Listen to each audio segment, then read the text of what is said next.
par jour, plus Non, les appels, plus c'est tout. vite fait de le voir sur Facebook. Bon, Et devant. alors,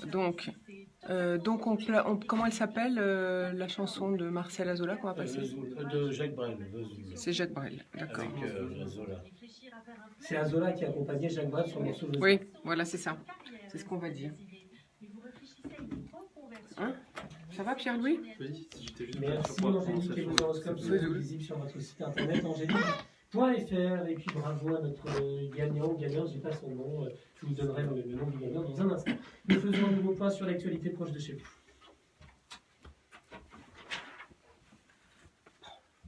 C'est le striptease de moi. Tellement il fait chaud ici, je suis désolée. L'actualité proche de chez vous avec ce nouveau point sur l'actualité valdoisienne en compagnie d'Alexis Duvauchel. Une centaine de maires, parlementaires et associations demandent l'annulation du projet Charles de Gaulle Express. Cette ligne ferroviaire doit permettre de relier les 32 km séparant la gare de l'Est de l'aéroport de Roissy en 20 minutes dès 2024 à l'aide de 8 km de nouvelles voies.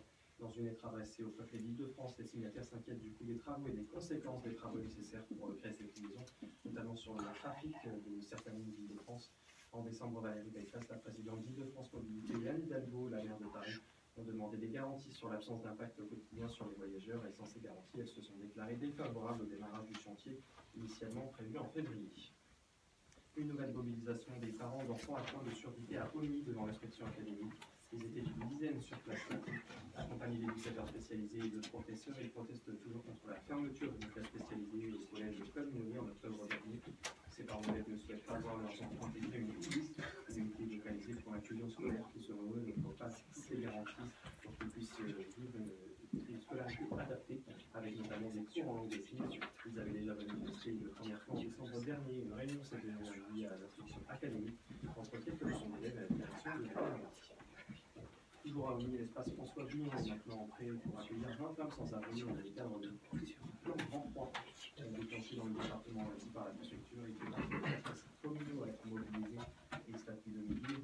Des lits de camp avec salle de couchage ont été installés, des cafetières bouilloires ou encore micro-ondes sont également à disposition, ainsi que des baby-foot, des jeux de société et des télévisions. Au total, en plus des 282 places mobilisables depuis le 1er novembre dernier, 87 places supplémentaires viennent d'être mises à la disposition du service intégré d'accueil et d'orientation répartis sur 4 sites à Auny, mais également à Domont, Argenteuil et Montmagny. Le match des 16e de finale de la Coupe de France qui opposera l'équipe à deuxième de l'entente Sanois-Saint-Gratien au FC Nantes est reporté à dimanche. Il devait avoir lieu ce soir à 18h30 au stade Michel Hidalgo de Saint-Gratien.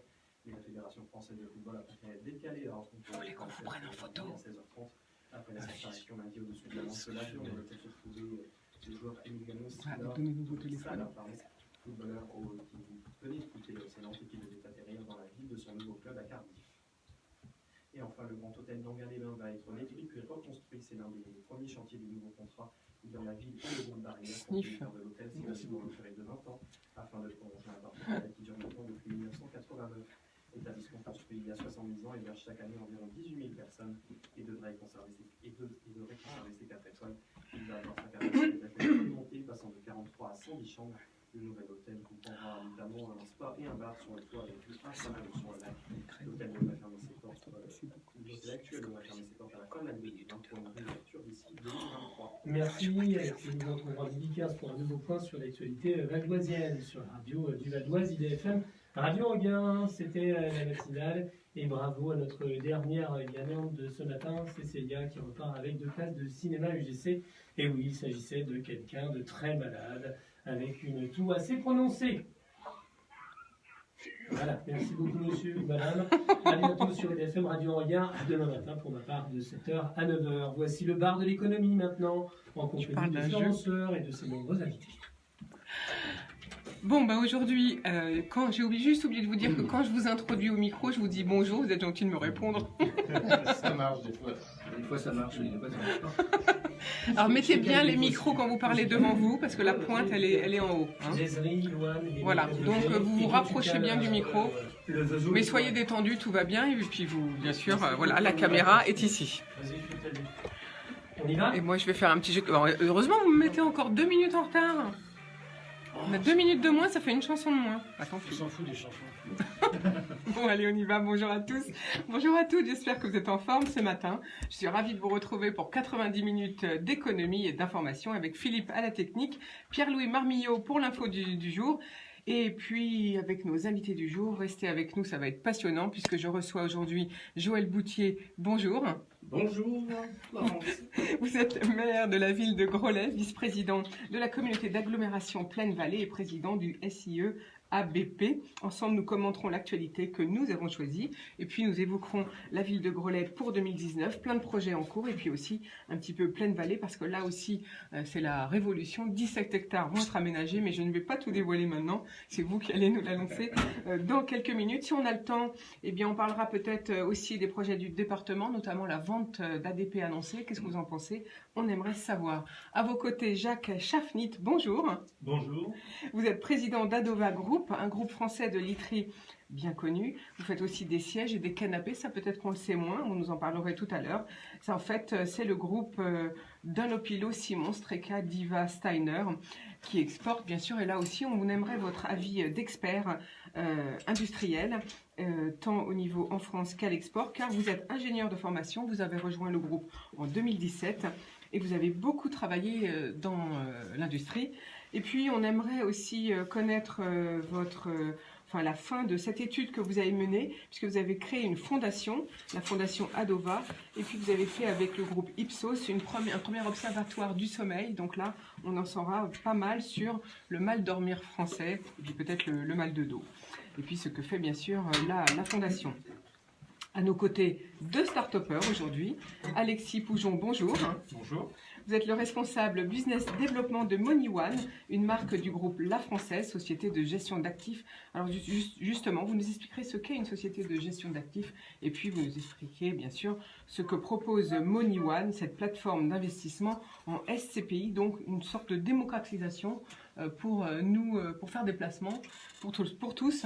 Puisque j'annonçais d'ailleurs hier que les Français font beaucoup de placements qui dorment, c'est-à-dire sur les livrets à eau en compte courant, et on ne fait pas assez de placements productifs. Et enfin, à nos côtés, eh bien, Brice Brion, bonjour. Bonjour, Florence.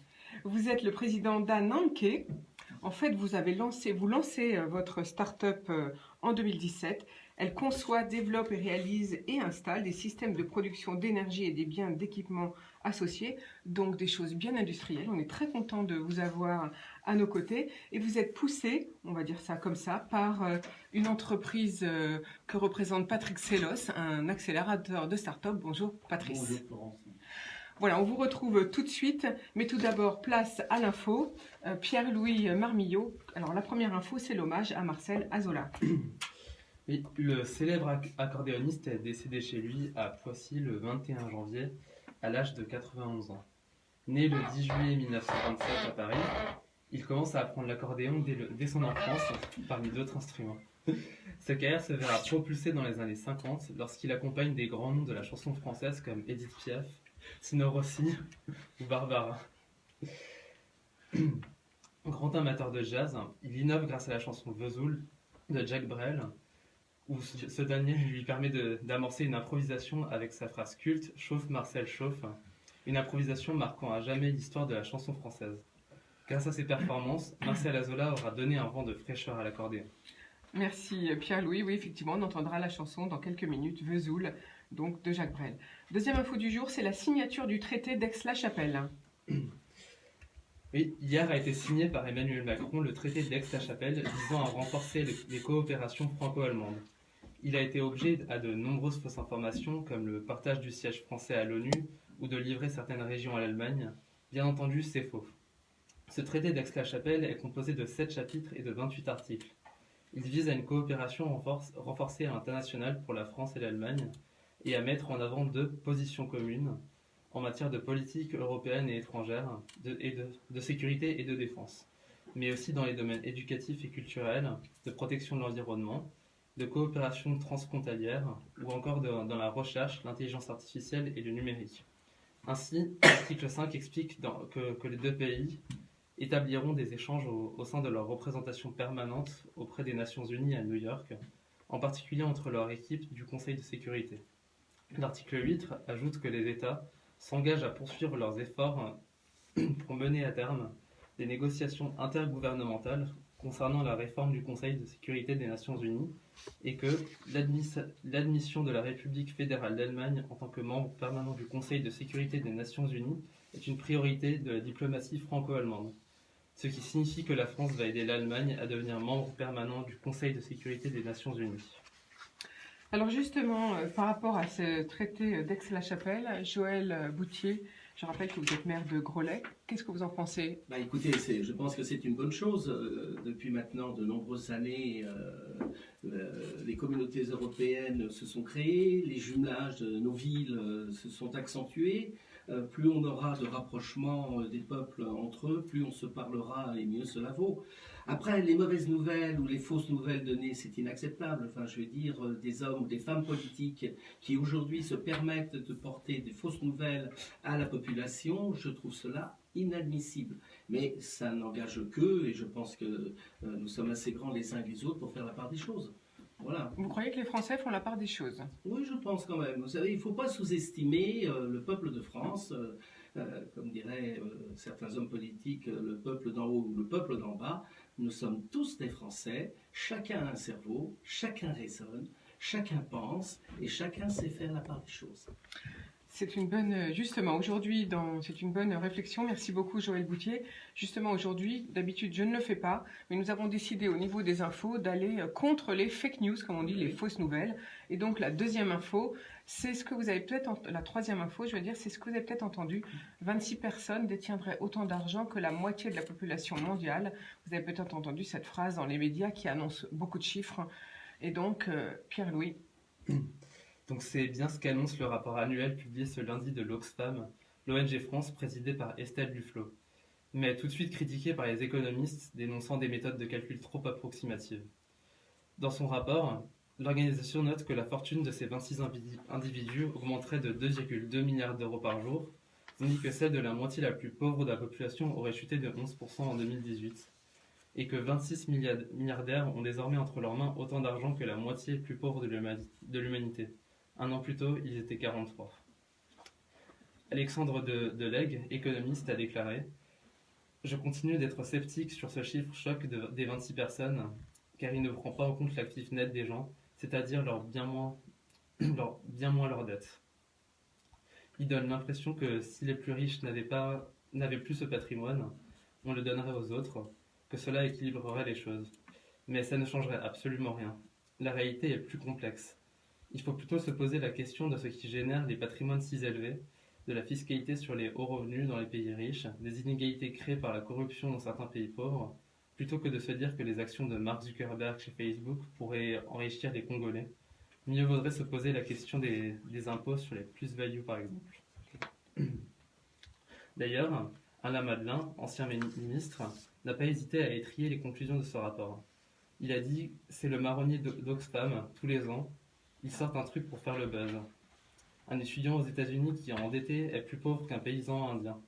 Avec la même méthodologie qu'Oxfam, si vous considérez Oxfam comme une personne avec ses 69 millions d'euros d'actifs, il est plus riche que 99,7% de la planète. Et d'enfoncer le clou, si vous prenez les 350 salariés d'Oxfam et leurs beaux salaires, chacun détient plus de 92,5% de la planète. Et si vous regardez le PIB par salarié et que vous considérez Oxfam comme un pays, Oxfam est le 3e pays le plus riche du monde. On peut donc faire dire beaucoup de choses aux chiffres. Merci Pierre-Louis. Joël Boutier, ça vous laisse... Oui, effectivement, je crois qu'il faut comparer ce qui est comparable. Porter des ratios comme ça directement, sans analyser les causes et autres, je pense que ça ne veut pas dire grand-chose. Enfin, tout au moins, il faut le prendre avec parcimonie. Il est vrai aussi que la richesse est détenue par... Alors j'entendais 26 personnes. À mon avis, d'abord, ce ne sont pas 26 personnes, ce sont des personnes morales. Donc il y a derrière beaucoup de gens autour. Il y a un chef d'entreprise, certes, mais il y a beaucoup de gens dans ces entreprises, donc il faut être très prudent là-dessus. Et puis, il faut comparer les richesses par pays, suivant les cultures, suivant tout. Les pouvoirs d'achat. Ce qui est important, à mon avis, ce ne sont pas les gens les plus riches. Les gens les plus riches produisent, certes, peut-être qu'ils ne participent pas à hauteur des impôts comme tout et chacun. Ce qui est le plus important, c'est ceux qui sont moins riches. pour qu'ils aient de quoi aujourd'hui assurer dans tous les pays du monde la nourriture pour leur propre famille, c'est-à-dire pouvoir relever leur salaire par rapport aux produits que produisent leur pays de chacun. C'est ça qui est important. La richesse, il faut des gens qui soient riches aussi, il faut des gens de toutes classes de la société, et c'est un ensemble de tout cela qui donne des jugements qui sont peut-être un peu différents de ce que vous venez de dire. Et puis peut-être ce qui est important de dire aussi, c'est que là, les chiffres ne tiennent pas en compte ce qu'on appelle l'actif net. Oui. Ça, c'est très important, c'est-à-dire les biens moins les dettes. Exactement. Et puis on ne tient pas non plus compte du pouvoir d'achat, puisque dans certains pays, on vit mieux avec peu que chez nous, par exemple. Donc ça non plus. Parce que si on analysait, vous avez raison, si on analysait effectivement le net de chaque société, on aurait des grosses surprises quand on regarde les lignes d'endettement qui, quelquefois d'ailleurs, sont supérieures aux actifs. Et puis, comme vous l'avez dit, toutes ces sociétés participent à la richesse voilà. de tout le monde, puisqu'elles font vivre beaucoup de gens. Merci Joël Boutier. Sujet suivant, la Banque mondiale vient d'annoncer justement que le taux de réduction de la pauvreté était divisé par 2. Oui, divisé par 2 dans le monde depuis 2013. Le nombre de personnes vivant dans l'extrême pauvreté, avec 1,90 $ par personne et par jour, qui s'intensifie en Afrique subsaharienne, a ainsi fortement reculé. Ceci constitue l'une des plus grandes avancées de ces dernières années grâce à la mondialisation. Merci Pierre-Louis. Autre sujet, les discussions autour de l'âge de la retraite ont repris. Les discussions entre les syndicats et le gouvernement ont repris ce lundi 21 janvier. Parmi les dossiers chauds, un système de points permettant de retarder le départ à la retraite contre un bonus. C'est Jean-Marc Delevoye qui mène ces débats. L'idée serait d'arriver à un régime unique et universel. Emmanuel Macron l'a remise à plat des 42 régimes actuels afin d'y voir plus clair. Mais à quel âge les Français partent-ils à la retraite aujourd'hui? Ils ont tendance à travailler au-delà de l'âge légal fixé aujourd'hui à 62 ans. L'âge moyen de départ à la retraite aujourd'hui, c'est 62,5 ans, presque 6 mois de plus, explique Justin Veil. Travailler plus longtemps pour une meilleure retraite. La logique s'appliquerait au nouveau régime universel, qui concernerait aussi bien les salariés que les fonctionnaires et les indépendants. En clair, chaque euro cotisé donnerait lieu à un même nombre de points pour déterminer la retraite. Un bonus de 3 à 5% par an. La retraite bénéficierait d'un bonus, d'une majoration si l'on travaille au-delà de 62 ans, l'âge légal de départ. 3 à 5% de plus pour chaque année de travail supplémentaire. Par exemple, un salarié qui doit toucher 1 500 € de pension à 62 ans aura entre 1 545 € et 1 575 € à 63 ans.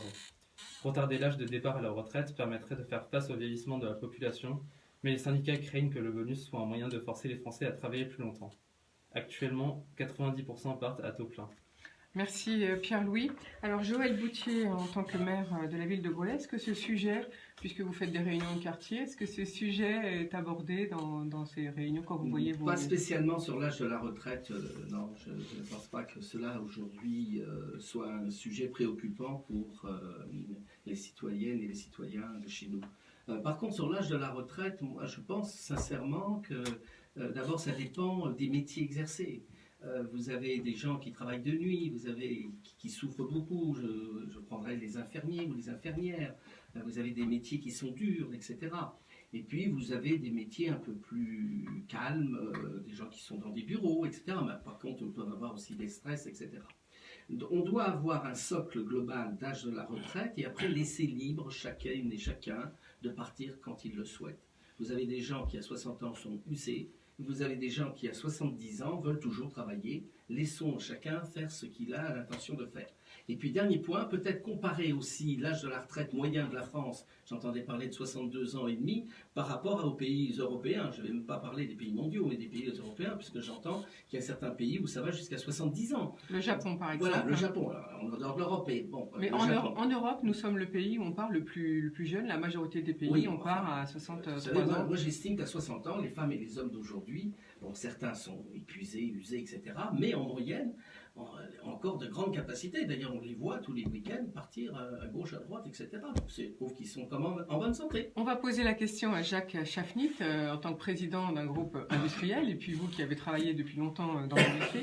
Qu'est-ce que vous pensez de ce sujet de l'âge de la retraite? Et est-ce que vous pensez que ce qu'Emmanuel Macron voulait, c'est-à-dire la remise à plat des 42 régimes pour faire un seul régime, qu'est-ce que vous en pensez? Qu'est-ce qu'on dit dans vos groupes industriels? Bah écoutez, déjà, le simplifions, c'est idéal, parce qu'effectivement, quand il y en a trop, on ne comprend plus. Moi, je vis par exemple avec 3 conventions collectives. J'ai 7 usines en France, 3 conventions collectives. Donc, en fonction de certaines usines entre elles, elles n'ont pas les mêmes régimes, les mêmes barèmes de salaire. Donc, c'est compliqué. Donc, effectivement, ce qu'on peut faire simple, c'est mieux. Et vous en discutez en ce moment avec les syndicats? C'est une discussion qui... C'est pas une discussion qui est menée aujourd'hui avec les syndicats, mais effectivement, les syndicats, ils sont alors, au-delà, je dirais, des différents syndicats qui peuvent graviter autour des sociétés. Il y a effectivement, vous savez, des pôles, hein, vous avez le pôle métallurgie, vous avez le pôle caoutchouc. Donc entre eux, déjà, c'est pas très clair parce qu'ils n'ont pas le même périmètre, ils n'ont pas le même, je dirais, le même pouvoir. Vous savez qu'il y a des syndicats, métallurgie est très puissant en France, le syndicat qui sont autour du caoutchouc sont moins puissants. Voilà. Donc c'est historique. Donc c'est assez compliqué, effectivement. Donc faisons simple. Donc, vous pensez que c'est une discussion qui va être difficile, hein, le sujet de... Je pense que ça sera un débat difficile, mais nécessaire. Nécessaire. Ouais. On va poser la question à l'un de nos start-upers. Alors, Alexis Pouzon, qu'en pensez-vous? C'est un sujet épineux qui fait couler beaucoup d'encre, mais il y a une statistique qui est intéressante.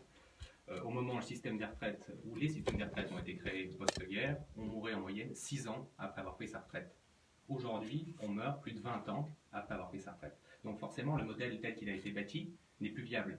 Donc il va falloir trouver des solutions. C'est peut-être effectivement reculer l'âge de la retraite, mais c'est aussi, je pense, pour ceux qui le peuvent, épargner et se constituer une retraite pendant la période d'activité. Quand on regarde aux États-Unis, à 25 ans, quelqu'un qui n'a pas commencé à épargner pour sa retraite, on le regarde d'un œil en considérant presque comme fou. Chez nous, c'est pas du tout le cas. Vous regardez même à 40-50 ans, les gens, le mot retraite leur fait peur et c'est surtout on s'en inquiétera le plus tard possible. Sauf que quand il est temps de s'en inquiéter, c'est généralement trop tard. Donc il faut pouvoir l'anticiper et prendre le plus tôt possible. Alors il y a un autre sujet au niveau de la retraite, c'est qu'actuellement on permet aux retraités de travailler, mais on est très contraint sur le nombre de temps de travail. Bon, je ne parle pas du niveau de rémunération, ça c'est normal, mais au niveau du temps de travail, c'est quand même très limité. Est-ce que là non plus on n'a pas des verrous à lever? Qu'est-ce que vous en pensez? Qui veut répondre? Joël Boutier?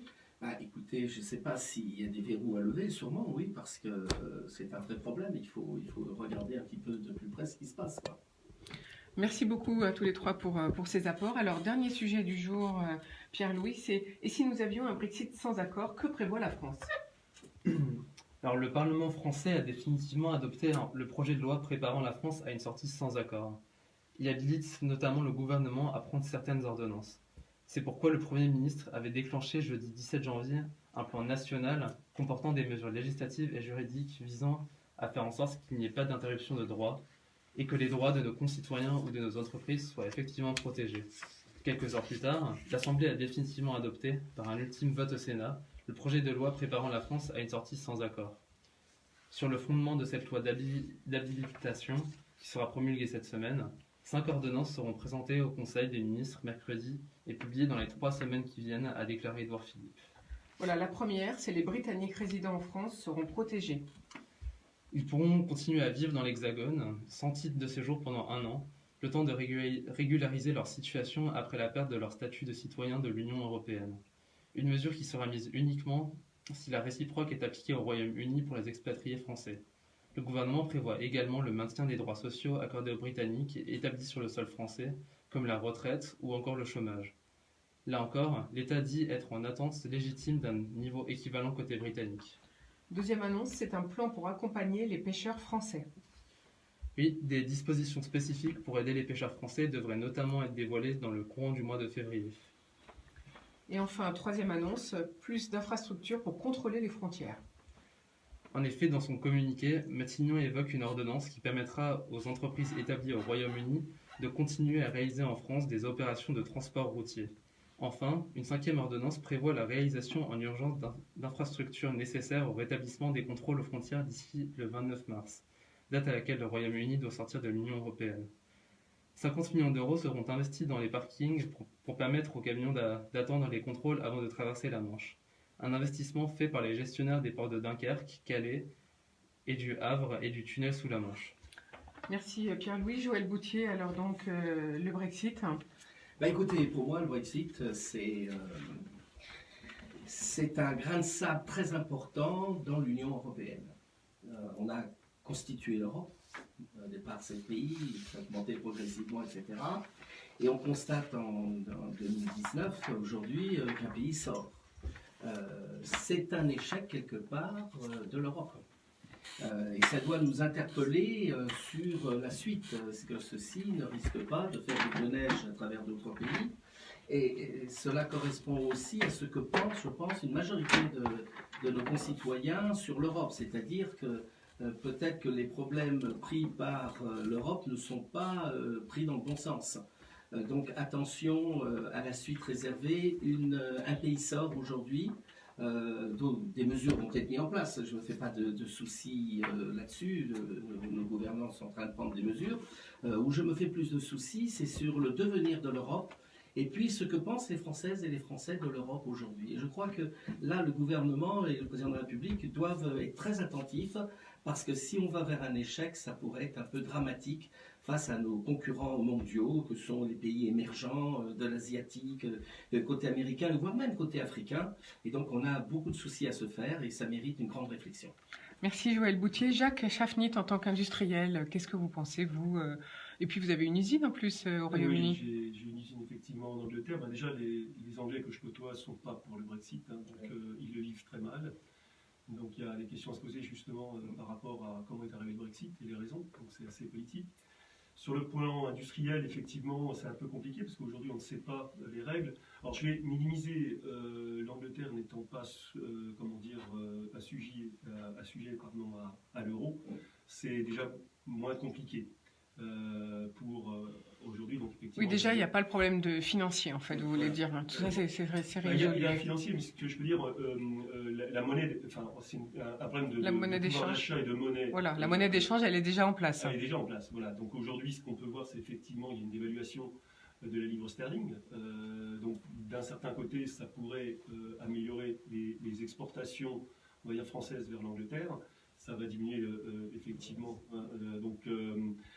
Mais les Anglais deviennent plus compétitifs, si je peux dire, d'un certain côté, mais ils achètent des matières en dehors de l'Angleterre, dans une certaine majorité, donc effectivement, ils vont avoir un problème économique, clairement, de rentabilité. Moi, ce que j'essaye aujourd'hui sur mon usine anglaise, c'est effectivement de limiter les importations de matières et donc d'acheter britannique. C'est clair, mais avec une problématique de trouver ce qu'il vous faut, bien sûr. Ce qu'il nous faut, voilà. Alors là, vous avez parlé du pouvoir d'achat et de la dévaluation donc, que fait le Royaume-Uni. C'est bien tout le problème de l'Europe et du pouvoir d'achat réclamé par les Gilets jaunes, puisque avant, les gouvernements, pour redonner du pouvoir d'achat, utilisaient justement la dévaluation qu'on ne fait plus, qu'on ne peut plus faire maintenant avec l'euro. Donc ça, c'est quand même ça va être un gros problème de compétitivité alors. Il y a un problème effectivement alors, pouvoir d'achat, vous l'avez dit tout à l'heure, ça dépend où on est, effectivement, parce que je dirais même en France. Moi qui ai 7 usines en France, quand on me parle de pouvoir d'achat, on en parle beaucoup avec les derniers événements. Donc, chaque fois que je vais dans une usine, je suis interpellé sur les primes, les bonus qu'on peut donner par rapport à ce pouvoir d'achat. Vous allez le faire d'ailleurs à la fin du mois, vous allez donner quelques primes. On est en train d'y réfléchir. C'est pas encore réfléchi. Non, oui. Enfin, c'est pas encore décidé, je veux dire. Oui. Parce que c'est compliqué. Non, la volonté, elle y est. Après, il faut trouver les moyens de le faire, parce que c'est gentil, mais on a 1 mois et demi, 2 mois, même si c'est défiscalisé, c'est quand même un cash-out. Une avance de trésorerie. C'est une avance de trésorerie qui n'était pas prévue. Hein, donc, je dirais que c'est pas aussi évident que ça, et c'est pas très compris encore au niveau du système. Le pouvoir d'achat donc en France est déjà très différent. Vous êtes dans la région parisienne, vous touchez le SMIC, vous êtes dans certaines régions de France un peu plus isolées, le pouvoir d'achat n'est pas le même. Hein, l'accès au loyer n'est pas le même. Vous avez des loyers à 500, 700, 800 euros et dans certaines régions à 200 euros. En province. En province. Et vous avez le même SMIC. Donc on vit mieux en province en fait qu'en région parisienne. Je dirais que pour un salaire égal, le pouvoir d'achat n'est pas le même. Donc c'est un vrai problème sociétal qui va au-delà de l'augmentation, je dirais, du salaire. Chaque région n'a pas le même coût de vie, et ça c'est une vraie problématique. Et les déplacements, tiens, est-ce que vous pensez, comme certains disent, que finalement le carburant c'est devenu pour les Français un premier bien de consommation? Qu'est-ce que vous pensez de ce que disent ces Français là-dessus? Je pense que c'est vrai. Je dirais, si vous regardez, qu'on n'en tient pas compte, justement.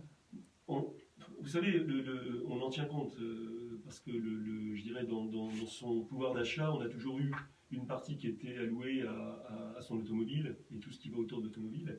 Bon, effectivement, quand les salaires augmentent moins vite que l'inflation, et notamment l'inflation sur ces produits-là, il est clair que ça devient plus problématique, c'est clair.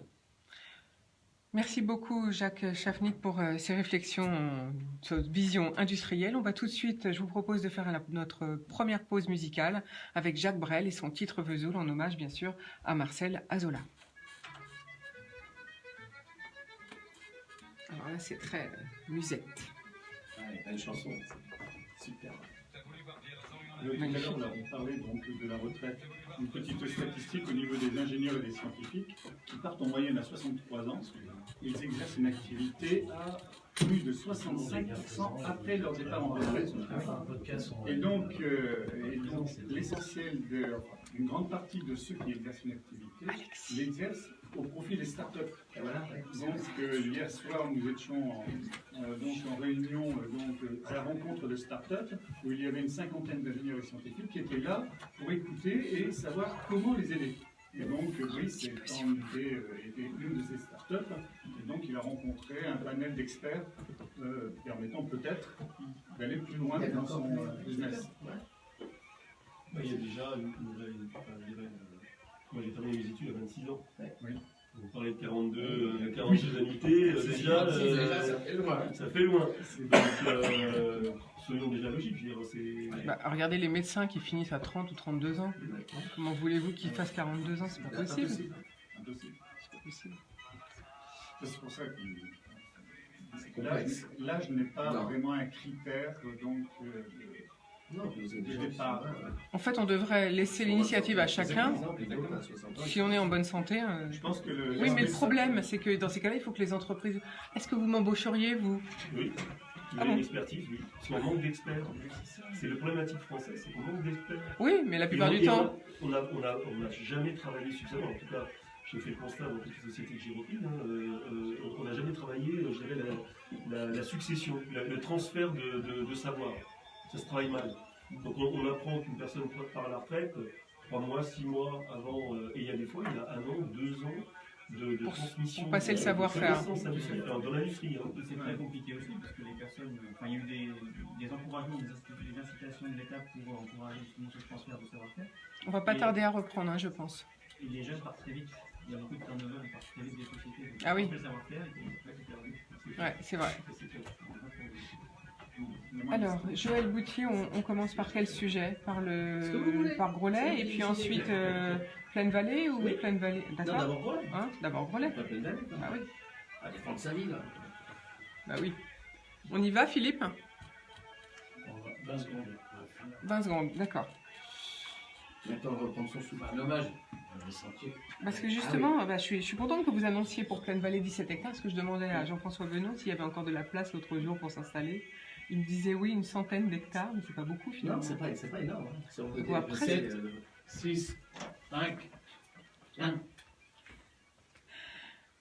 Nous voici de retour au bar de l'économie. Aujourd'hui, je suis en compagnie de Joël Boutier, maire de la ville de Groslay, Jacques Chaffnit, président d'Adova Group, d'Alexis Pougon, responsable de Moneyone, et puis Brice Brillon, président d'Ananke, et enfin de Patrick Solos, président de PM Initiative, un accélérateur de start-up. Et nous avons donc 2 start-upers avec nous aujourd'hui. Alors Joël Boutier, vous êtes maire de la ville de Groslay. Donc Groslay, beaucoup de projets en 2019. On va commencer par peut-être le contrat régional. Oui, alors évidemment, les projets dans toutes nos villes arrivent à la fin d'un mandat. Donc on est à 14 mois d'élections municipales. c'est normal qu'aujourd'hui tous les grands projets démarrent physiquement et qu'on en voit la consécration. Alors pour nous, pour ma ville personnellement, c'est un réaménagement du centre-ville total. On a reconstruit quelques logements malgré le plan d'exposition au bruit de zone C, c'est-à-dire d'interdiction de construire de l'habitat locatif ou social. On a fait venir du commerce dans le centre-ville, mais il faut le réaménager, le rendre plus convivial, plus attractif, permettre les stationnements de véhicules, etc. Donc nous avons 4 phases dans ce grand projet de contrat régional. La première, c'est la création d'un parking situé très proche du centre-ville vers l'église du XIIe siècle de Groslay, où nous allons construire 25 à 28 places de parking. Nous allons réaménager une école qu'on avait détruite pour partie pour permettre la réalisation de logements. Donc là, c'est 3 salles de classe, un bureau de directeur, un bureau de maître, une batterie de toilettes, etc. Et puis surtout, le 3e projet, c'est le réaménagement de notre salle des fêtes principale, où on va augmenter de 50% sa capacité, c'est-à-dire qu'on va passer de 200 personnes à 300 personnes. Et puis on terminera par la 4e phase en fin d'année, qui est le réaménagement de la place principale, qu'on va rendre piétonne pour la sécurité des 800 élèves qui fréquentent nos écoles, le centre de loisirs, la restauration scolaire, en la rendant végétale et minérale. Puis je fais une petite parenthèse, si vous me le permettez. Vous savez que le 14 juillet, nous avons eu notre salle polyvalente, Roger Denay, sur lequel il y a eu un incendie qui a endommagé, qui est fermé aujourd'hui, et pour lequel on se bat avec nos assurances. Je ne citerai pas l'assureur, parce que ça ne se fait pas, mais pour pouvoir reconstruire. Et du coup, vous avez du mal à recevoir les indemnisations adéquates? Vous connaissez quand même nos amis les assureurs, parce qu'ils défendent un peu leur intérêt, nous on défend les nôtres. Mais enfin, on parle quand même d'1 million d'euros de travaux à faire.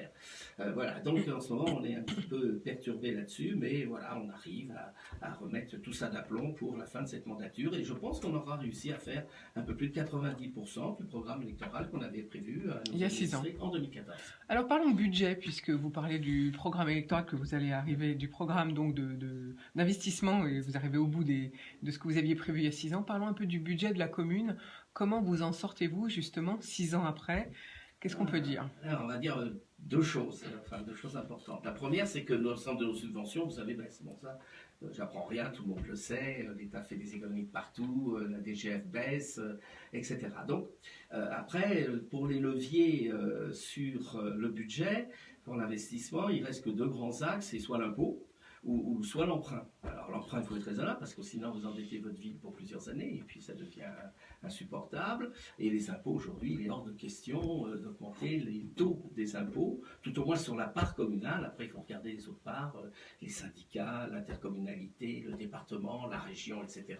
Mais nous, ça fait personnellement à Groslay, ça fait 4 ans que je n'ai pas augmenté le taux des impôts locaux de ma ville. Et malgré tout, on réussit à dégager quelques montants. Moi, j'ai un budget d'environ 12 millions d'euros. Je réussis à dégager 3 millions à peu près en moyenne par an pour faire les investissements. Donc on y arrive encore?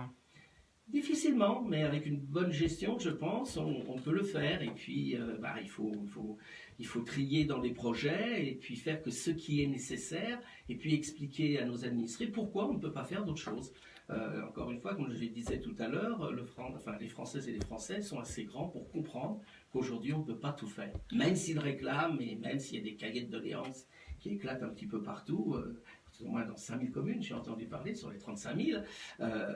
Moi, ce que je tiens à dire là-dessus, c'est que nous avons, je trouve, en permanence un contact avec nos administrés. Enfin, je veux dire, il y a le journal local, il y a les panneaux lumineux, il y a Internet qui est interactif, il y a un site dédié de la ville, nous faisons des réunions de quartier, nous faisons des réunions sur tous les grands sujets. Donc je crois que ce dialogue constant avec nos administrés, il existe. Alors en rajouter encore une couche dessus, peut-être que dans certaines villes, ça se justifie, peut-être plus sur la province, sur le monde rural. Mais nous, dans les villes du tissu francilien, je pense qu'on est quand même sacrément à l'écoute de nos administrés. Donc en fait, vous voulez nous dire que vous n'allez pas faire de débat supplémentaire parce que vous faites déjà vos réunions de quartier, c'est ça? Oui, alors moi je suis à l'écoute. Enfin, je veux dire, je reçois tous les jours en mairie, puisque j'ai la chance maintenant d'être en retraite, je reçois tous les jours en mairie. Et j'écoute mes administrés. Vous savez, je suis élu depuis 36 ans. J'ai fait 6 campagnes électorales. Si je n'avais pas été à l'écoute des administrés sur leurs problèmes, je ne pense pas que je serais devant vous ce matin, avec grand plaisir d'être avec vous, mais je ne crois pas que je serais là. Donc je pense qu'on a une concertation constante avec, et que c'est pas la peine d'en rajouter des couches, ou d'ailleurs, quand j'écoute un peu ce qui se passe ailleurs, je trouve qu'on débat de tout et de son contraire. Alors, je ne sais pas sur quoi on va aboutir in fine, mais on ne va pas réinventer, vous savez, le fil à couper le beurre. Donc pour vous, les réformes, il faut les faire. Oui, bien sûr. Voilà. C'est nécessaire. C'est nécessaire. Et donc, envoyer des bonnes suggestions ou des bonnes pratiques au gouvernement. Mais nous avons aujourd'hui, vous avez Internet, enfin je veux dire, moi, tous les jours je reçois des mails sur ma boîte personnelle me faisant part de ce qui pourrait être transmis à nos édiles, parce que c'est aussi le rôle des députés d'être en première ligne. Moi j'ai un député qui est très gentil, que je vois de temps en temps, et c'est son rôle de transmettre au gouvernement et de transmettre au ministre les revendications des personnes qu'il a en charge aussi. Et moi, je me fais l'interprète de mes administrés auprès du député, comme auprès de la sénatrice, voilà. Et tout ça roule tous les jours. On ne va pas rajouter des couches aux couches existantes déjà. Merci beaucoup, Joël Boutier, sur ce sujet. On va passer la parole à Patrick Selos. Oui, monsieur le maire, une petite question justement. Les startups aujourd'hui développent beaucoup d'applications, beaucoup de logiciels, beaucoup d'aides à la gestion donc des entreprises. Est-ce que vous, dans vos communes, vous avez une place qui est faite justement à ces startups, à cette digitalisation de tous les services qui vous aideraient peut-être à mieux gérer, à faire des économies et à peut-être donc transférer ce que vous économisez sur des secteurs beaucoup plus porteurs? Alors vous avez entièrement raison. Nous ne l'avons pas au niveau communal, mais nous l'avons au niveau de notre PCI. À Plaine-Vallée, nous avons sur la communauté, c'est la communauté de communes d'agglomération et qui est faite pour les réserver pour les startups, où il y a d'abord aujourd'hui, je crois, 25 startups qui sont là. C'est un démarrage, ça leur permet, avec des coûts de locaux raisonnables, des structures homogènes, de pouvoir mettre en place pendant 2 ans leur start-up, et puis après, ils volent de leur propre aile. Donc oui, ça existe au niveau de notre communauté d'agglomération, parce qu'au niveau de la commune, c'est un peu plus compliqué, sauf sur un projet qu'on a aussi à l'heure actuelle sur les monts du Val d'Oise, où là, on va faire venir beaucoup d'entreprises. Mais les start-up ont déjà la pépinière d'entreprise, et peut-être qu'il y en aura une deuxième dans l'avenir, pourquoi pas. Je crois que c'est utile. Vous avez entièrement raison. Alors justement, effectivement, c'est Plaine-Vallée qui gère la pépinière d'entreprise dont vous avez parlé. D'ailleurs, ils sont venus récemment à ce micro avec des startups. D'ailleurs, j'en reçois régulièrement. Et vous avez un projet pour accueillir de nouvelles entreprises, c'est ça qui est très, très intéressant, de 17 hectares. Alors expliquez-nous ce projet et quand est-ce qu'il va commencer, quand est-ce qu'il va se terminer, qui va pouvoir... voilà. Alors, on veut tout savoir. C'est un projet qui remonte dans les premières études il y a 20 ans en arrière. Vous voyez que c'est pas simple.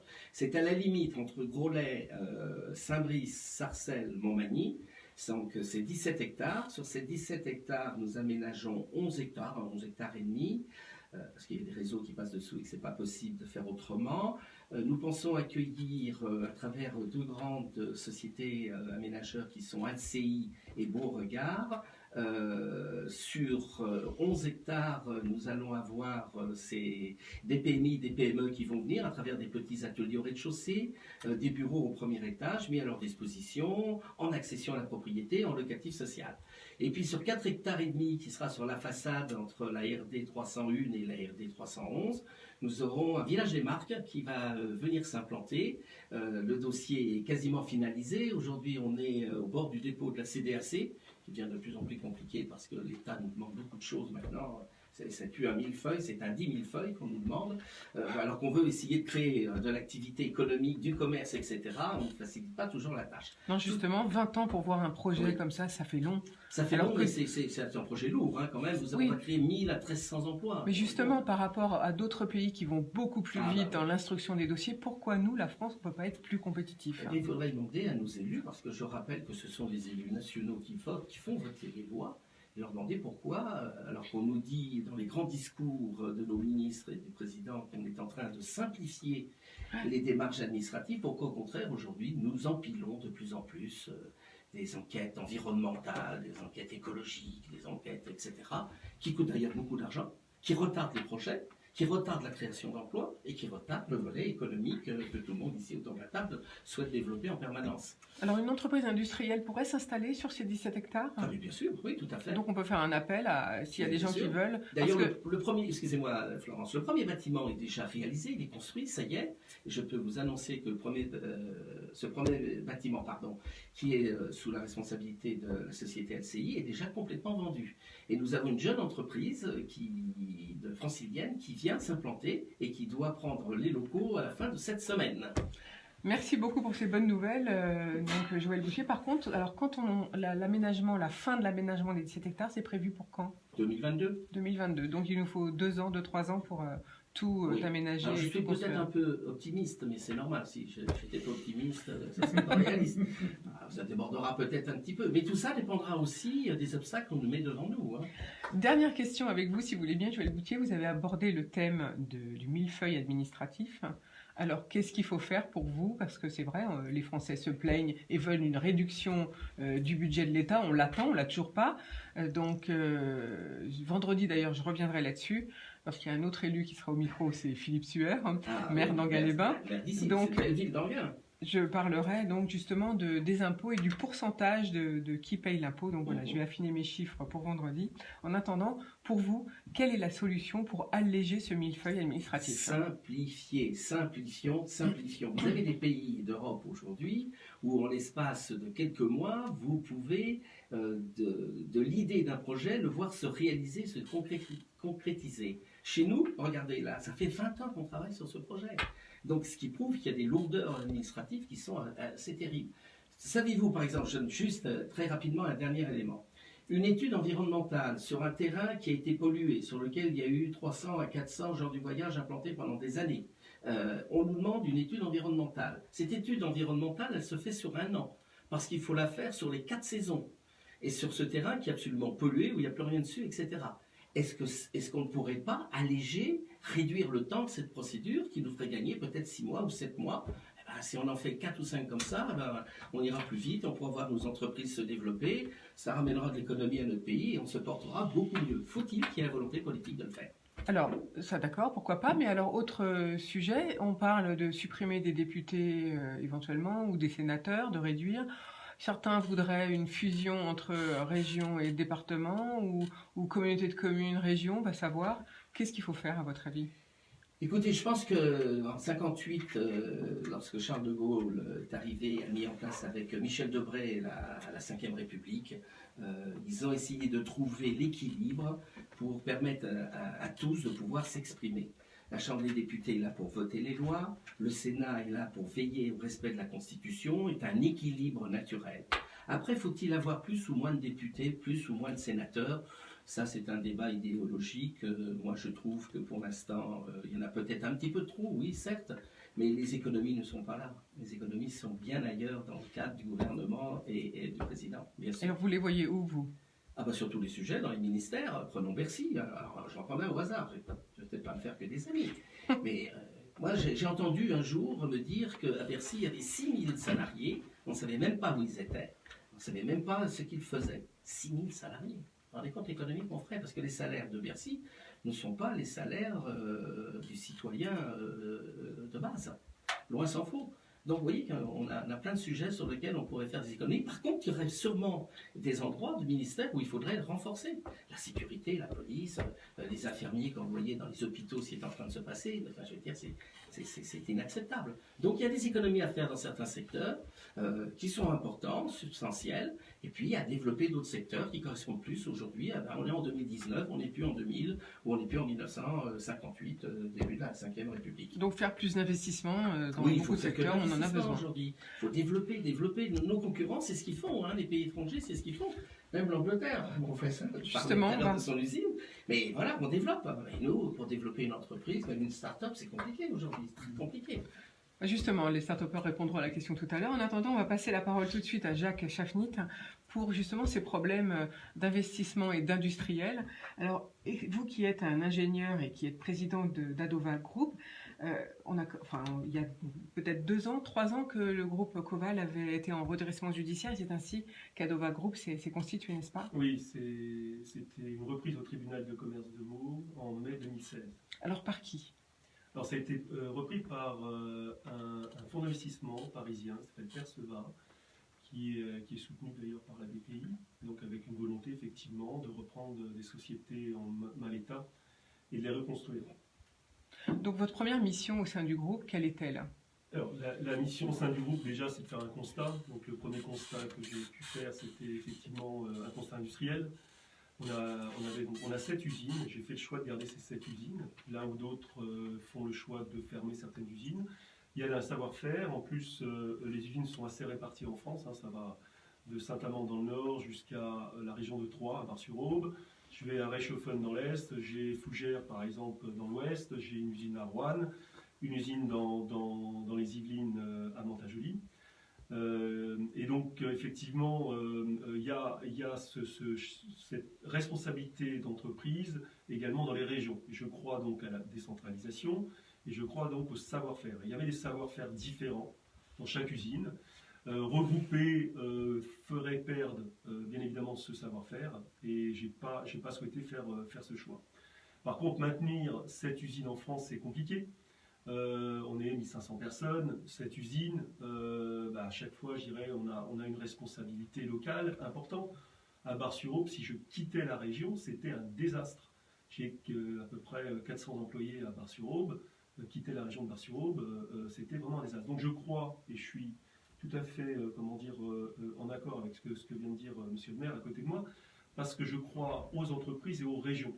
Il y a une association aujourd'hui forte qui doit se développer, c'est ce que je suis en train de faire, entre les régions et les entreprises. Moi aujourd'hui, j'investis dans 2 nouvelles usines pour environ 50 millions d'euros. Donc une à Bar-sur-Aube qui démarre là au mois de février, un investissement de à peu près 17 à 20 millions avec des process intérieurs. On s'installe sur le terrain d'en face. Pourquoi? Parce que l'usine actuelle, c'est une usine qui était des années 50, donc vieillissante. Vous savez, 40 bâtiments pour 100 000 mètres carrés. J'en ai besoin de 25. Je préfère avoir un seul bâtiment. Je suis en train de faire une usine digitale. Donc tourner effectivement vers le futur. Alors on va rappeler qu'Adova Group c'est de la literie mais aussi des sièges, plusieurs produits, des marques comme Dunlop, Simons, Treka, Diva, Steiner, j'en oublie peut-être, c'est vous qui avez dit ça. Oui, il y ça. a celle d'Angleterre qui est Sleep Easy. Oui. Voilà, donc vous êtes donc très spécialisé dans ces domaines. Alors vous avez dit les usines sont spécialisées. Alors, il y a 2 typologies d'usines chez nous. Il y a des usines qui sont typologie équipement du foyer, c'est-à-dire grande production de masse, pour dire les choses de manière plus industrielle. Donc, on est plutôt sur des outils qui sont, avec une volonté donc, de traverser les usines très rapidement. On reçoit un ordre de fabrication, on met à disposition de nos clients en moins de 2 jours. C'était 21 jours quand je suis arrivé. Ah oui, une jolie réduction. Voilà, donc pour ça, il faut travailler avec l'ensemble des salariés. Comment on fait pour réduire de 20 jours, de 19 jours exactement? C'est mon expérience industrielle, j'ai 30 ans d'industrie derrière moi, donc effectivement, et notamment autour de l'industrie automobile, on met les usines en lean manufacturing. Alors, lean manufacturing, c'est éviter tous les temps morts qui ne servent à rien. Donc, c'est un fondamental. En fait, c'est redistribuer la chaîne de fabrication finalement. On reconstruit l'intérieur des usines, donc vous voyez que c'est plus compliqué lorsqu'on a 40 bâtiments. On reconstruit l'intérieur des usines de manière à ce que un produit qui est... en gros, il faut à peu près entre 1h30 et 2 heures pour fabriquer un matelas, temps net, et on mettait 21 jours. Donc c'est pour expliquer, parce qu'à chaque fois, il y a une valeur ajoutée. Si elle est arrêtée, on passe vous voyez, à côté de ça. Donc, on a plein de stocks intermédiaires, ça coûte de l'argent, c'est compliqué, on a du mal à s'y retrouver. Alors que là, on met tout en ligne, on prépare en amont, et le produit, comme une chaîne automobile, tout arrive au bon moment sur la ligne, et le produit est fini au bout du temps qui lui est alloué. Donc ça a été mis en place dans toutes les usines du groupe, différentes, donc comme je disais, les 2 usines qui sont à forte production industrielle pour les équipements du foyer. Donc je parle, nos clients, c'est c'est Conforama, c'est But notamment. Et celle-ci, elle se trouve donc à Mantes-la-Jolie, Limay, Mantes-la-Jolie et à Bar-sur-Aube. Et après, on a des usines qui sont plus ce que j'appellerais des industries artisanales industrielles. Il y a un vrai savoir-faire et c'est autour de marques comme Treca notamment. Vous avez par exemple à Reichshofen, j'ai une trentaine de couturières. On fait vous savez, les têtes de lit. Les têtes de lit, ça demande un savoir-faire. C'est fait à la main. Donc on a besoin effectivement, et c'est d'ailleurs le contrat que je souhaite développer avec les régions, on a besoin de tissu industriel qui s'est perdu. Notamment, on parle de Diva et Stener. Diva, Stener, moi j'ai fait le choix, donc Made in France, le choix donc, de rapatrier des produits qui étaient fabriqués au Portugal, qui étaient fabriqués en Roumanie. Moi, je fais tout en France aujourd'hui à Roanne. Et pour ça, je suis en train de développer avec la région de retrouver des tissus, parce que des tissus industriels, j'allais dire même des tissus, on a besoin de tissus pour faire des canapés. Vous parlez de la matière, le tissu, matière, donc, non, je parlais du tissu industriel, on a besoin de fournisseurs autour. Et aujourd'hui, voilà, on a un savoir-faire notamment rouennais qui s'est perdu, et on est en train d'essayer de le reconstruire. L'objectif, c'est effectivement de réduire les coûts, mais également d'avoir une proximité. Donc finalement, réindustrialiser la France, c'est possible. Oui. Et donc, ça ne coûte pas forcément plus cher que de partir à l'étranger. Alors, ce qu'il faut mettre en avant, parce qu'on se trompe et on a fait ce mauvais choix, j'allais dire dans l'industrie française, parce que moi je suis un amoureux de l'industrie française. Il y a eu des grandes époques, on a parlé du TGV, on a parlé du Concorde, etc. Là, tous ces grands projets ont amené en fait des industries autour. Et ça a amené un tissu industriel de PME, de TI qui se sont développés. Et on n'a plus de ce grand type de projet en France. Il faudrait des projets comme ça. Pour vous, on manque de vision industrielle? On manque de vision industrielle pour regrouper. Vous voyez, on fait des séminaires à Versailles et autres pour faire venir des industriels étrangers et autres. C'est bien, je trouve ça très bien. Maintenant, pour faire travailler les industries françaises entre elles, le Concorde, par exemple, ou le TGV, c'est mettre ensemble plusieurs de grandes industries avec un sens commun. Ce que vous voulez dire, c'est pourquoi Macron va parler aux 150 entreprises étrangères, on en a parlé donc lundi, et pourquoi il ne réunit pas les 150 ETI françaises, c'est ça que vous voulez nous dire? Je dirais que c'est pas pourquoi, c'est avec. On pourrait faire effectivement ce type de choix. On parle d'écologie, il y a beaucoup de choses à faire sur l'énergie. On fait plus de batteries par exemple en France. On sait très bien que l'énergie renouvelable, on ne sait pas la stocker. On a aujourd'hui, ça fait partie de mon parcours industriel, donc j'ai connu ça. Donc effectivement aujourd'hui les grands donneurs d'ordre de l'industrie au niveau de cette récupération d'énergie sont au Japon, sont en Asie, on n'en a plus en France. On doit pouvoir développer en France une supply chain totale entre je récupère l'énergie, je sais la stocker, je sais la redistribuer. Ça c'est un vrai projet. Alors là, vous investissez 50 millions d'euros dans les usines. Vous dites que finalement, les ETI ou les entreprises françaises n'investissent pas assez dans leurs moyens de production. Alors, c'est effectivement, donc, ce que je voulais dire, c'est que vous avez parlé tout à l'heure d'être compétitif. Donc, pour être compétitif, effectivement, il faut s'intéresser déjà à l'outil industriel. On parle de main-d'œuvre. La main-d'œuvre est importante, bien évidemment, mais elle pèse 10-15% en fonction, je dirais, du poids de la main-d'œuvre dans son entreprise, sur le coût total. Donc c'est un faux sujet? C'est un sujet, mais ce n'est pas le sujet. Et par contre, moi je suis pour changer, effectivement, il faut mettre plus d'automatisme, plus de process. Donc c'est pour ça que vous faites une entreprise digitale, vous créez une usine digitale? Mais qui au final va embaucher. C'est ça, il y a un faux discours, j'ai entendu ça il y a 2 ans, effectivement, au moment des élections présidentielles. Il y a un faux discours sur l'automatisme, etc. Non, on doit changer l'opérateur, il devient différent, mais on a besoin d'opérateurs. Et aujourd'hui, il faut anticiper. Vous savez, l'acheteur moyen aujourd'hui n'est plus le même qu'avant. Vous achetiez une voiture il y a 10 ans, 20 ans, vous attendiez 3 mois, vous trouviez ça normal. Aujourd'hui, vous achetez une voiture, vous la voulez demain matin chez vous. En plus, avec les goûts que j'ai choisis, on veut exactement, tout, avec le sur-mesure. Exactement. Donc nous, on travaille sur ce sujet-là. Mais pour ça, ça veut dire qu'il faut transformer rapidement une commande en produit fini, et un produit fini chez le consommateur final. Et c'est ça la vraie question industrielle. C'est pas uniquement savoir produire, c'est savoir produire rapidement le bon produit et en temps. Aujourd'hui, vous faites un clic sur Internet. L'achat Internet est important, on s'y attelle. Vous faites un clic sur Internet, vous attendez à recevoir votre produit dans les 2 jours grand maximum. Donc, quand vous avez une industrie qui n'a pas, travaillé ses process, qui n'a pas pensé à ce changement culturel, l'acheteur aujourd'hui moyen est impatient. Pourquoi? Parce que soit il est impulsif, soit il fait une recherche. Mais au lieu d'aller dans les grands magasins et autres, maintenant ils le font de plus en plus par Internet. Voilà, c'est la typologie aujourd'hui de l'acheteur. Il faut en prendre compte. Donc aujourd'hui, le temps de traversée dans les usines est important, c'est pour ça qu'on l'a réduit. Mais il faut aussi amener, donc dans le digital, c'est une commande. Comment elle est suivie par le commercial, par le tissu commercial que l'on a autour de l'entreprise, comment elle est produite et comment elle est livrée.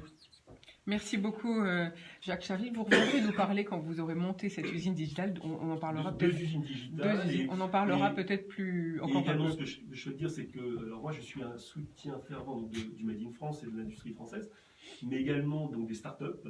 Donc la fondation qu'on a créée sur le sommeil, elle a aussi un but, c'est de créer de l'innovation. On va en parler dans quelques minutes. On va d'abord passer la parole à Brice Brion parce qu'il voulait intervenir sur le process industriel. Et rapidement, oui, sur effectivement le poids de la main-d'œuvre et sur l'automatisation de la production.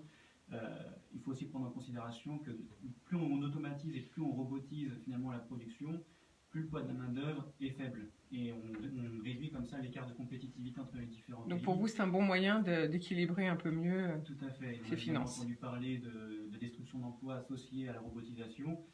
Je pense aussi que c'est un faux sujet. Je pense que c'est un transfert de compétences de métiers pénibles vers du savoir-faire en programmation et en automatisation. Et aujourd'hui, il y a une vraie pénurie de main-d'œuvre. Ce sont des métiers qui sont très en tension sur l'automatisation et il y a beaucoup d'entreprises qui cherchent à recruter ce type de métier et on n'en trouve pas.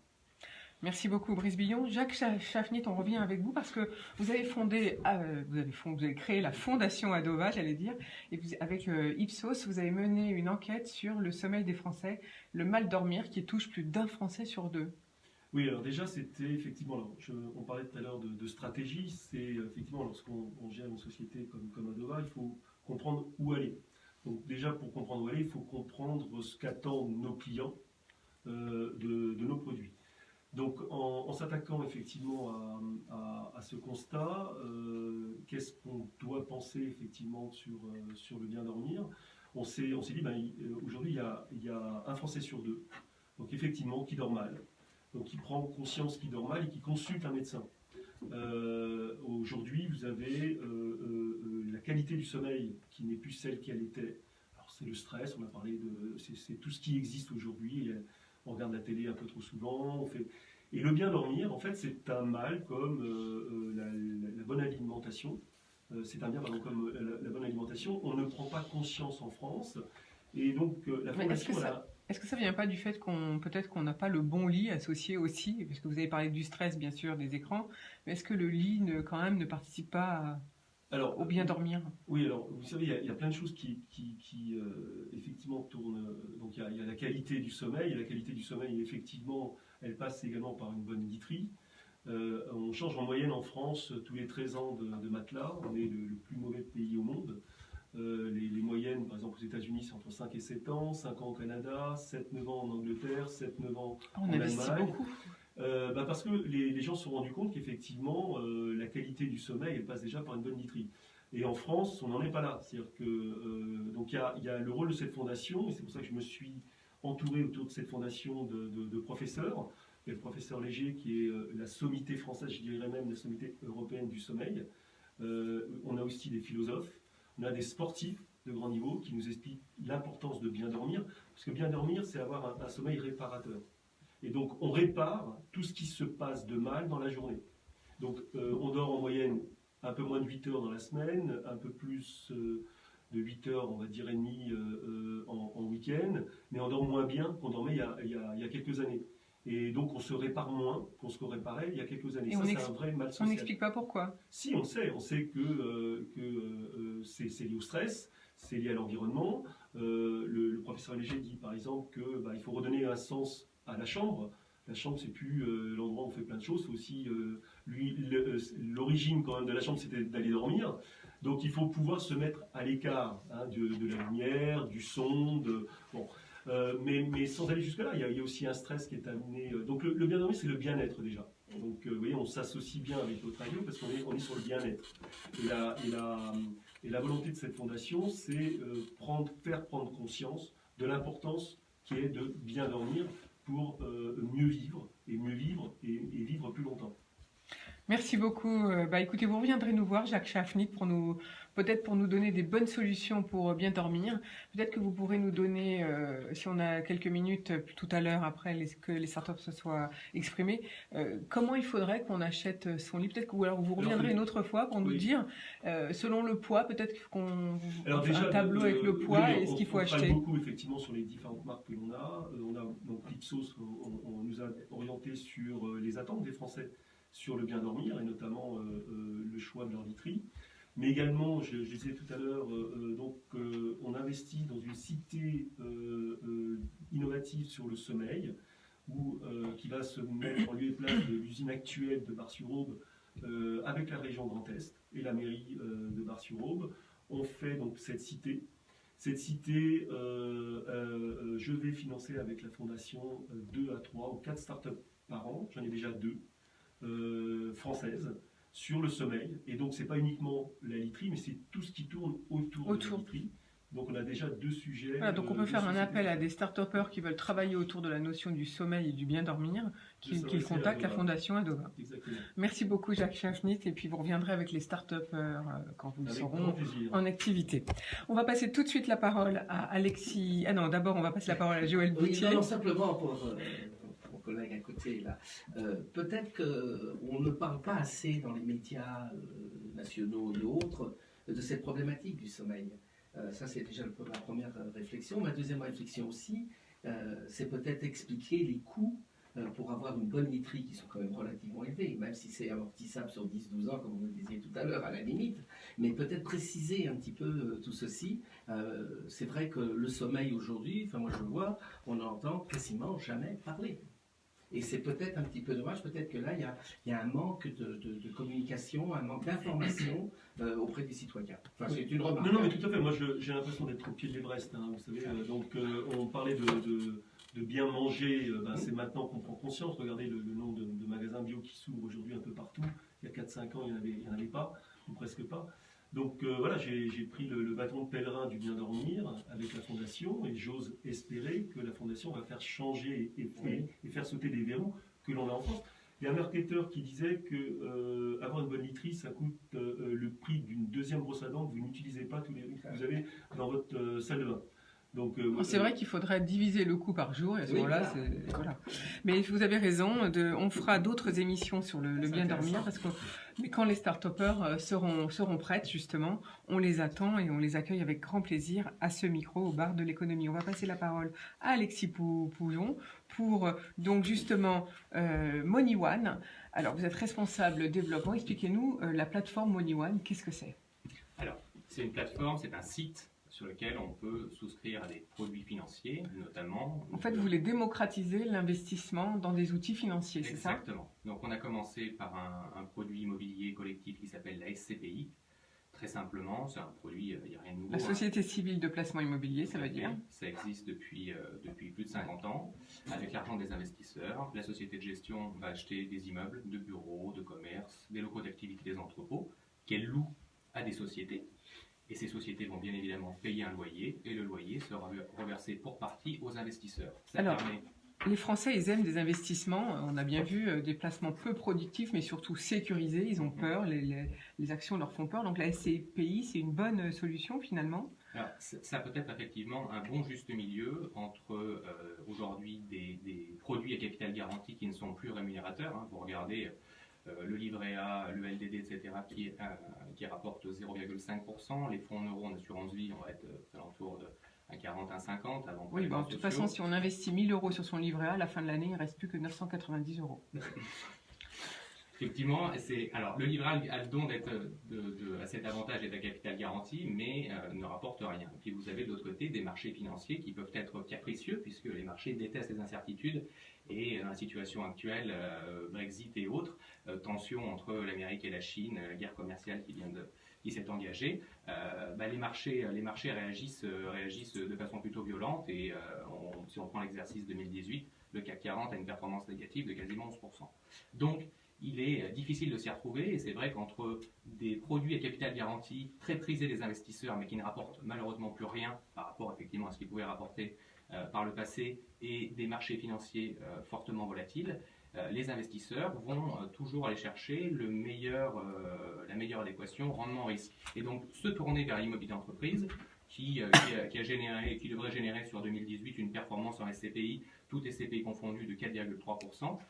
Pour une prise de risque mesurée, c'est ce qui fait aussi le succès des SCPI aujourd'hui. Alors on peut s'engager comment? C'est-à-dire que est-ce que c'est garanti, les 4,3% que vous nous donnez, et puis est-ce qu'on est lié à un nombre d'années, est-ce qu'on peut sortir facilement de ces investissements? Comment on fait? Alors on va faire exactement le parallèle avec l'acquisition d'un appartement.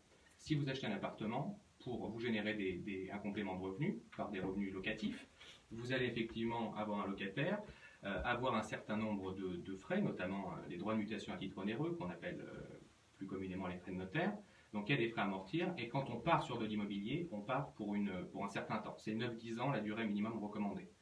Donc, quand vous achetez un appartement ou quand vous achetez des parts de SCPI, puisqu'il y a, ce n'est pas des droits de mutation, c'est des commissions de souscription, qui sont entre 6 et 10% effectivement, et donc la durée minimum recommandée sur ce produit, c'est 9-10 ans. Mais les détenteurs restent plusieurs décennies, puisque c'est généralement un produit qui est souscrit. En fait, on s'en occupe plus, donc c'est pour ça que les gens... Effectivement, ça passe de génération en génération. Mais on peut en sortir au bout de combien de temps si on a un besoin urgent? Si vous souhaitez, c'est au même titre qu'un appartement, vous achetez un appartement aujourd'hui, et puis si dans 2 mois vous souhaitez le vendre, on peut. Vous pouvez donc il n'y a pas d'obligation minimum légale. Mais bien évidemment, il est peu probable que si vous vendez votre appartement ou vos SCPI un mois après, elles aient eu suffisamment le temps de se valoriser pour amortir les frais. Oui, ou alors on n'aura pas amorti les frais. Voilà.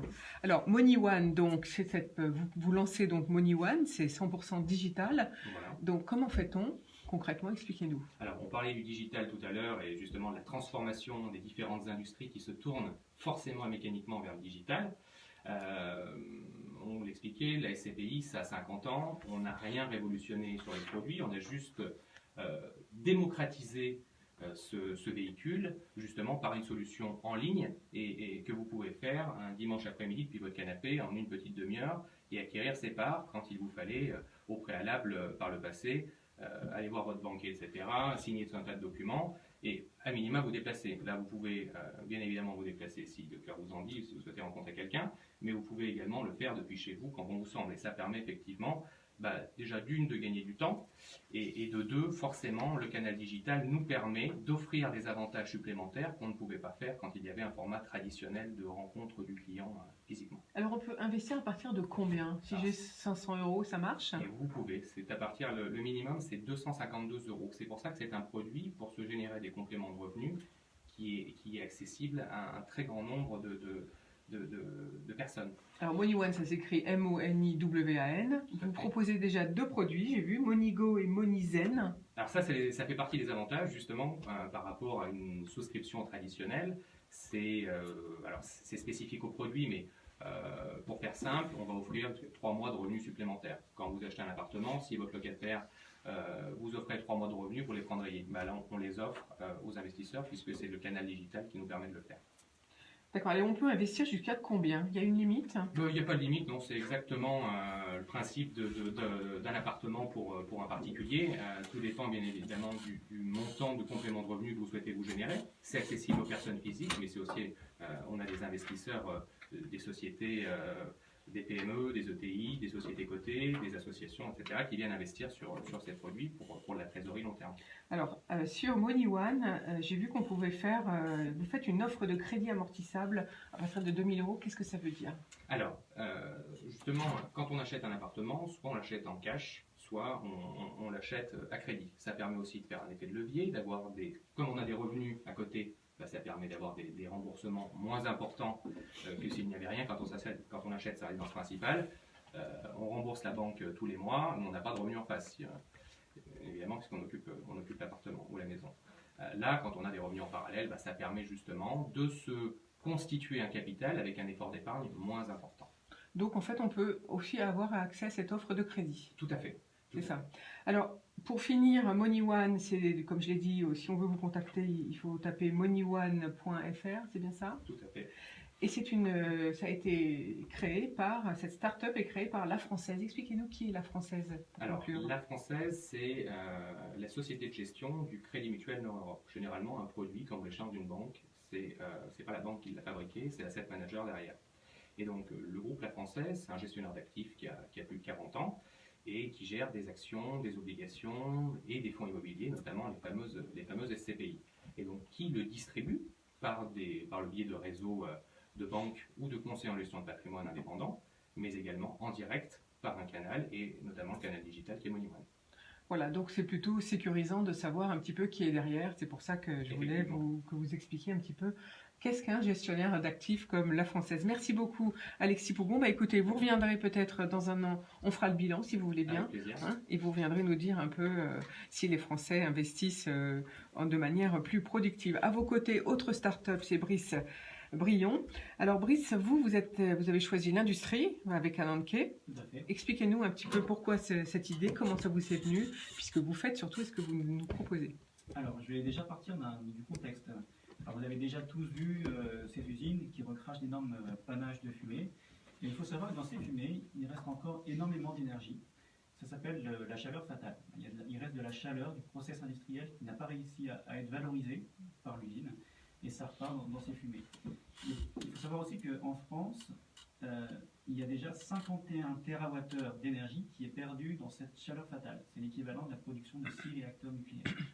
Ah, c'est énorme. Il y a 6 réacteurs nucléaires qui partent en fumée. Et donc, ce qu'on a décidé de faire avec l'équipe d'Ananke, c'est de développer un système qui récupère cette énergie perdue. Et on arrive donc à la récupérer et à la transformer en électricité et en chaleur utile. Donc finalement, vous travaillez avec les grands industriels français, j'imagine. C'est l'objectif, oui. Voilà. Est-ce que c'est facile de convaincre vos clients pour mettre en place cette solution? Parce que ça rajoute un coût, j'imagine. Alors, les clients sont très preneurs de ce type de solution. Ils sont même dans l'attente, ils sont demandeurs. Ce qui est plus compliqué aujourd'hui, c'est de leur prouver que ça fonctionne. Et c'est même de développer la technologie. Et donc aujourd'hui, le vrai problème est ici. Il existe quelques technologies qui permettent de récupérer cette énergie perdue, cette chaleur fatale. Il y a les turbines à vapeur que vous connaissez, mais typiquement les turbines à vapeur ne peuvent pas récupérer, ne sont pas rentables pour des puissances faibles. Alors qu'est-ce que vous avez développé pour que ce soit rentable? Et donc nous, on a développé un moteur plus simple qu'une turbine à vapeur, qui va cibler des fortes températures, au-dessus de 450 degrés. Et donc, c'est exactement le type d'industrie qu'on va aller démarcher. Ce sont les métallurgies, les cimenteries, les verreries, qui ont des rejets de température de l'ordre de 500, 600, 700 degrés. Et donc, notre système est capable justement de récupérer ce type de température pour en faire de l'électricité et de la chaleur utile. Alors, il faut dire que c'est exceptionnel que vous soyez au bar de l'économie parce que vous vous êtes installé à Belfort, c'est quand même pas à côté, mais le projet était tellement intéressant que c'est pour ça que je vous ai demandé de venir aujourd'hui. Est-ce que ça a été facile de créer donc Ananke?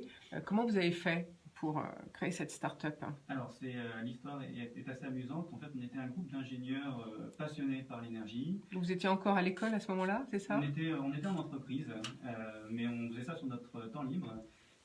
L'entreprise s'appelait Assystem et très connu. Midi et le soir on se retrouvait et on s'était lancé un défi technologique, c'était de rendre une habitation autonome en énergie. Alors on était probablement influencé par la tendance écologique au développement durable. Nous avions nous-mêmes la fibre un peu écolo. Et donc on s'est lancé ce défi et pour y arriver on s'est dit on va brûler du bois, des granulés de bois, on va mettre derrière le système que nous avons développé, le cogénérateur Ananke, et cette chaleur qui est produite par la combustion de bois va être transformée en électricité, en chaleur qui peut alimenter la maison. Et on s'est rendu compte que finalement le produit maison autonome en énergie n'a pas beaucoup de potentiel business, c'est vraiment un défi d'ingénieur. Par contre, on s'est aussi rendu compte que les gisements de chaleur fatale étaient énormes dans l'industrie, ce que j'ai cité tout à l'heure. Et c'est pour ça qu'on a un petit peu migré le produit maison autonome vers la récupération de chaleur perdue.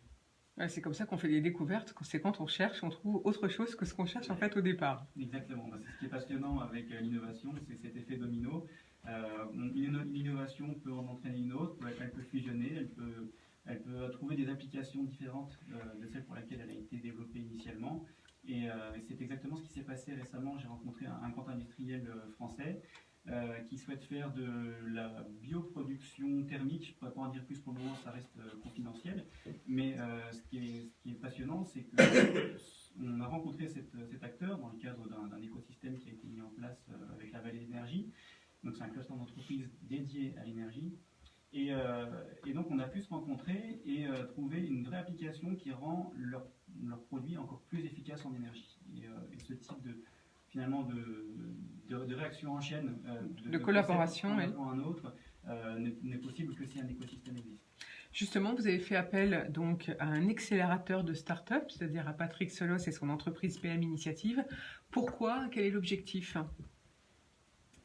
Brice Brion. Aujourd'hui, effectivement, on a besoin d'être porté, d'être poussé pour trouver des bons partenaires, pour trouver des financements également, puisque créer une start-up, ça nécessite des fonds, et encore plus quand il s'agit d'une start-up industrielle. Donc là, vous avez des investissements lourds à faire? Effectivement, on a déjà levé 170 000 euros pour se lancer, et on va chercher 1 million d'euros pour industrialiser la technologie.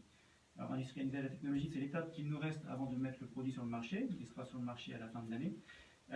Mais ça nécessite quand même de développer un moyen de produire notre système avec le même niveau de qualité du premier produit qui sort de la chaîne jusqu'au dernier.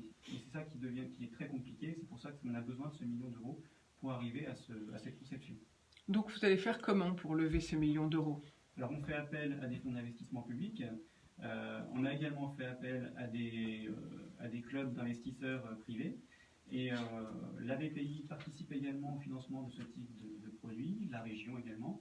Et aujourd'hui, on peut également être amené à solliciter des business angels. Et donc ça va être tout le travail de cette année, c'est ça? Exactement, ça va être le travail financier donc sur lequel je suis positionné. Mais il y a également un gros travail technique sur lequel travaillent mes collaborateurs. Donc on a une équipe derrière d'ingénieurs et de docteurs en énergie et en mécanique. Donc ces personnes travaillent sur l'industrialisation du produit. D'accord, donc la prochaine étape pour vous, c'est la construction de cette usine, donc c'est-à-dire à plus grande échelle que ce que vous faites actuellement, pour pouvoir vous développer. Exactement. Alors aujourd'hui, pour minimiser le risque industriel, on va sous-traiter la réalisation de nos pièces. Dès lors que le marché sera établi et qu'on aura une récurrence dans les ventes de notre système, on fera l'acquisition de nos propres moyens de production pour justement réduire ces coûts de fabrication et réduire les marges. Sur combien de temps vous prévoyez tous ces investissements? Alors aujourd'hui, on souhaite développer un premier produit de 40 kW électriques installés qui coûtera 120 000 euros.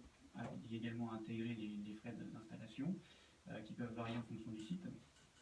Et dans un second temps, on développera un deuxième cogénérateur standard de 100 kW. Donc ça nécessite encore 1 an de développement pour le premier produit de 40 kW. Et ensuite, on prévoit 3 ans pour le produit de 100 kW. Alors, vous avez dit que ce projet, c'était surtout pour les gros industriels. Vous avez cité des domaines comme la métallurgie ou la verrerie. Est-ce que ça peut s'appliquer à d'autres domaines à terme? Effectivement, on peut envisager le domaine du bâtiment ou le domaine du tertiaire, tout simplement. Ça revient un peu à l'idée de base que j'ai citée tout à l'heure en termes de maison autonome.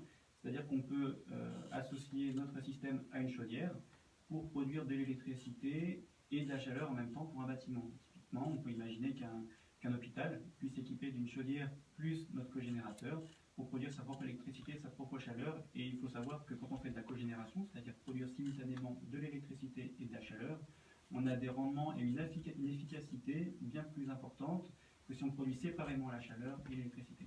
Alors on va peut-être donner une indication de prix. Si on veut investir dans un cogénérateur, comme vous dites, pour récupérer de la chaleur, enfin de l'énergie en fait, combien ça coûte?